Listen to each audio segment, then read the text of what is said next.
Assalamualaikum and hi to everyone who watching this video.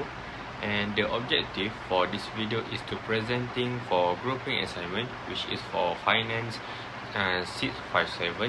And in this assignment, we have chosen Asian financial crisis 1997. And before we start, let me introduce the group members. First and foremost, my name is Muhammad Nasrullah Hakimi bin Muhammad Zaid, and there are other group members, which is Luqman Ali Faisal, Muhammad Faiz, Wan Muhammad, and Wan Muhammad Afiq. Let's go for the introduction. The 1997 Asian financial crisis began in Thailand and quickly spread to other East and South Asian countries and causing widespread financial instability. The crisis was triggered by the devaluation of the Thai baht, leading to a loss of trust and capital flight. Countries like Thailand, Indonesia, and South Korea were severely impacted with high debt to GDP ratio and currency devaluation.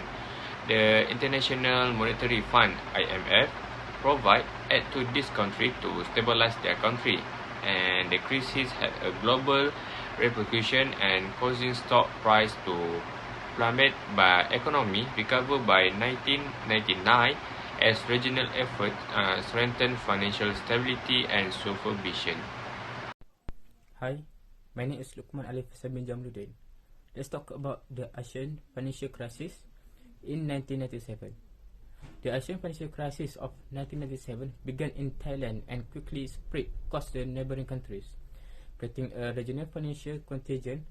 The crisis was triggered by Thailand's overvalued currency and unsustainable foreign debt, leading to the collapse of its financial system. This turmoil extended to Indonesia, South Korea, and Malaysia, causing several currency devaluation and stock market declines. The crisis exposed significant structural weakness, including lax financial regulation, over-leveraged banking system, and high exposure to risky investment. The International Monetary Fund (IMF) intervened with substantial bailout package that came with strict conditions, leading to the austerity measures, deep recession, and social distress, underscoring the need for improved financial regulation and resilience in globalist economies. The crisis highlighted numerous structural flaws within the affected economies. Many countries in the region had seen rapid economic growth in the previous decade, driven by high levels of foreign direct investment and substantial short-term foreign borrowing. However, this growth often lacked sufficient financial regulation, resulting in over-leveraged banking sector and significant exposure to high-risk investment. Indonesia's banking industry was plagued by non-performing loans and poor corporate governance. South Korea's large industry conglomerates were heavily in debt, and Malaysia faced speculative pressure on its currency and stock market. The vulnerabilities exacerbated by a lack of transparency and weak regulatory oversight made these economies highly susceptible to external shocks. The IMF's bailouts, while necessary, led to austerity measures that caused deep economic construction and social hardship. This crisis underscore the urgent need for stronger financial regulation, better risk management, and more resilient economic structures to endure future global economic shocks. My name is Muhammad Faiz bin Razak. I will explain about the cause of the Asian financial crisis 1997. So for the first cause is excessive borrowing and currency vulnerability, which is a large amount of foreign debt. So many Southeast Asian countries had experienced rapid economic growth in the years leading up to the crisis. To fuel this growth, they borrowed heavily in foreign currency, particularly US dollars. This created a significant amount of debt and left these countries vulnerable to change in exchange rates. If the US dollar strengthened, it will become more expensive for these countries to repay their debts. For the second cause, which is fixed exchange rate and export challenge.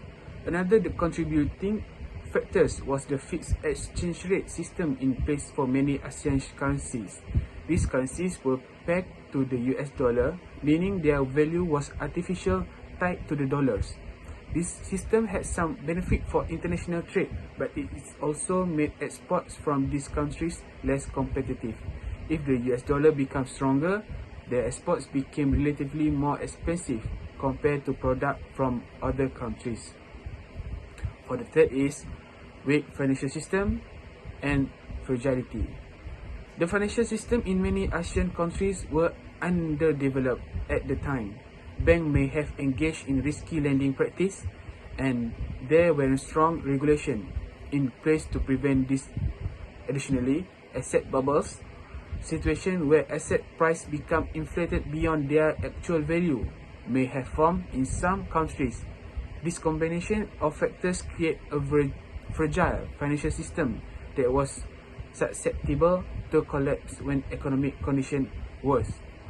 By understanding this underlying issue, we can gain a clear picture of that caused the ASEAN financial crisis and devastating impact it had on the economy of many ASEAN countries. Okay, next is the effect of ASEAN financial crisis 1997. The first effect is economic contraction, which is several GDP decline. The first country is Indonesia. The GDP fell by over 30% in 1998, and then Thailand, the GDP shrank by 10.5%, and then South Korea, GDP dropped by 6.9%. At the same time, it caused a business fracture, which is widespread bankruptcy across the affected countries. The second effect is currency devaluation.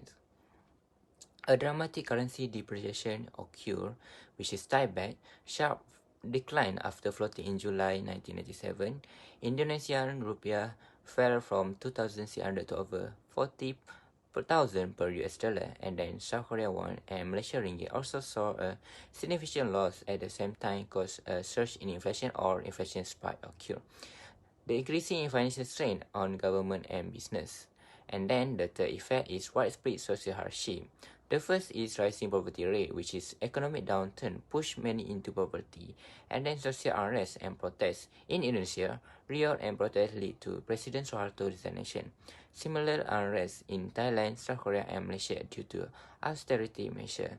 This become bad impact on public service such as care in health, education, and social service. My name is Wan Muhammad Afiq bin Wan Muhammad Arifin. For my part, I will share about recommendation on how to overcome the problem. One of 5 strategies that I will share are strengthen financial regulation. Government need to ensure every financial institution to follow carefully lending policy and keep sufficient capital to stop any incident that had already occurred. Next is implementing robust monetary policy. This measure can keep inflation under control and stabilize country currency. Also, central bank must implement flexible exchange rate framework to smoothly operate any foreign exchange transaction. Furthermore, prudent fiscal policy need to implement. Counter-cycle fiscal policy need to be implemented by government in order to boost economic development without widening fiscal deficit. Next is structural reform.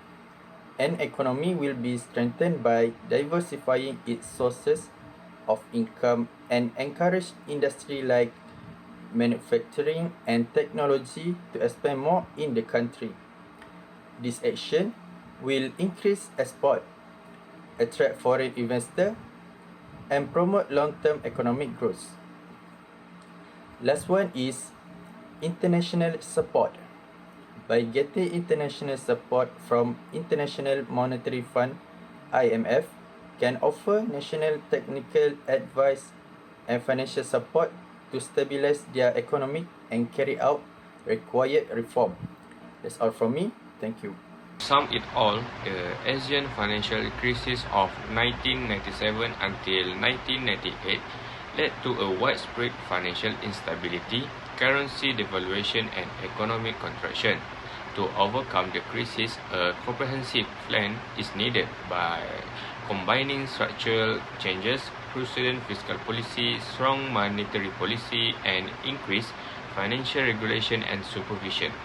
Financial integration and regional cooperation are also crucial, and regional agreement like the Chiang Mai Initiative multilateralization can provide a safety net for countries facing financial difficulty. A durable recovery requires government, international organizations, and the private sector working together to create a stronger financial system that is resilient to future shocks. Thank you.